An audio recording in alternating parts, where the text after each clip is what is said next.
Hello, YouTube land. A little bit about me. First, welcome to the Homestead Hooker. I'm the Homestead Hooker. I smoke. I drink occasionally. I rarely wear makeup. And I love to learn stuff. I crochet all the time. And my husband and I have lived on our little homestead for almost 3 years now. We're learning as we go. We thought maybe you might like to learn along with us. Welcome to our home. Well, we got to start somewhere. So today we slaughtered a hog. We slaughtered one last Sunday too. And before I even thought about doing the video that everybody's been trying to tell me I need to do, I'd already put up the roasts and brined the hams and made the sausage and packed it away and packaged up the chops and done all of that. The only thing that was left was curing the bacon. So since we have to start somewhere, I thought you could cure some bacon with me and see how it goes. I hope you like it. All right, so this is what we've got. These are all of our slabs of bacon, and we got a lot off of this hog, which is nice. And these are the bags we're going to cure them in. This is 3 pounds of kosher salt and a 1/4 cup of pink salt or Prague powder or whatever you want to call it in this bowl. I'm about to mix in a pound of brown sugar, and then we'll start packing it on these slabs of bacon, and I'll walk you through the process a little bit. So pause. All right, now you can see I got that pound of brown sugar in there, and I got my gloves on, and all you gotta do is just mix it up real good with your hands. I prefer to do it with gloves because I'm sensitive. My hands get too much salt around them and they crack and bleed. And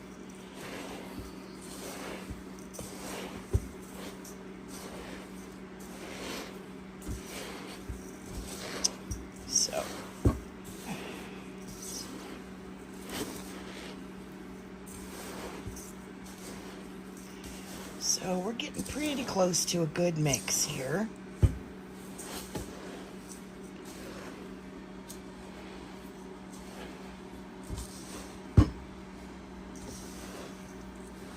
I need both hands for this part. Hold on.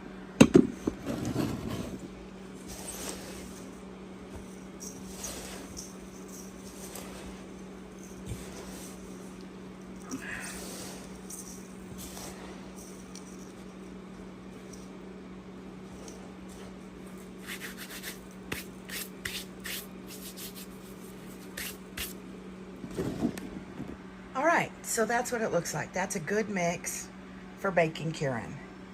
Now what we're gonna do is take a slab of bacon. Can you see that? Isn't that beautiful? Take a slab of bacon and we're gonna pack this stuff in all over it.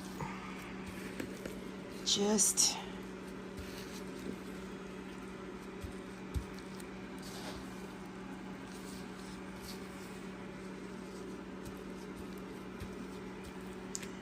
like that. And we're going to make sure that all of it's covered. And then we're going to stick it in a Ziploc bag.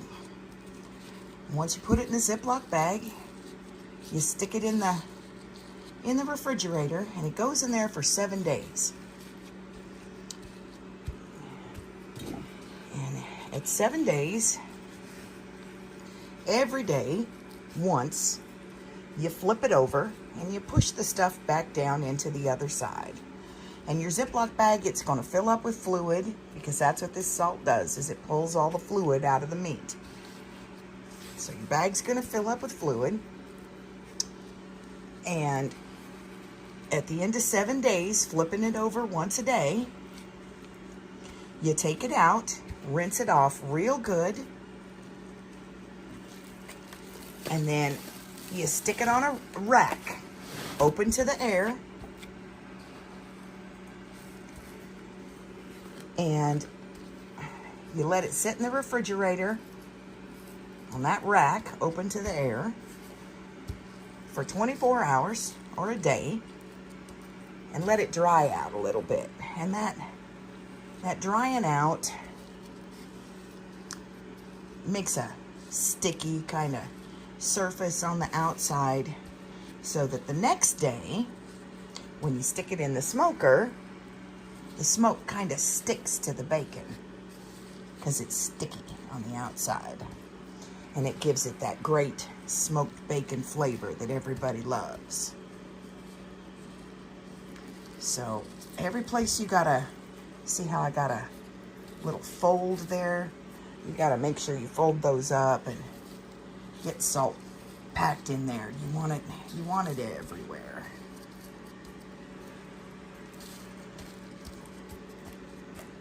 I'm probably making you guys dizzy swinging this camera around, but I'm not good at this yet. I'm new, so you'll have to forgive me. But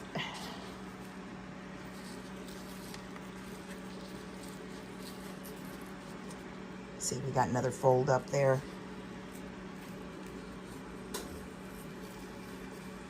Just gonna pack that stuff in real good, all over. And that is what a curing bacon looks like. Now it goes into a Ziploc bag, and the 8-day process before you have bacon starts, because it cures in the fridge for 7 with you flipping it over every day, and then 1 day to smoke it, and then you have bacon after that. So I will come back to you shortly after I've done the rest of this heap. Thank you for your attention. And this is the finished product. See all of that? Headed out to the refrigerator for its first day. Okay, the bacon is done. The sausage is made and put up. All of the roasts and hams that are curing, and pork chops and racks of ribs have all been cleaned and packaged and put in the freezer. What we have left is the big old roasting pan here, full of the bones, making bone broth. Looks like this. All that is water, black pepper, and apple cider vinegar. Only about a half a cup of apple cider vinegar for the whole pan. And those bones will roast down at 200 to 225 degrees for about 3-4 days. And then they will make this. That is bone broth.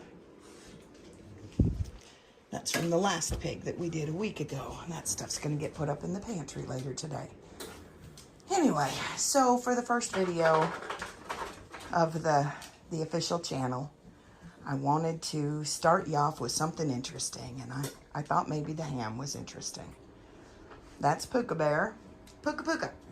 What a pretty boy. And that's Molly. You'll see a lot of them in the coming videos. They're always around. We have 4 of them. You just got to meet 2.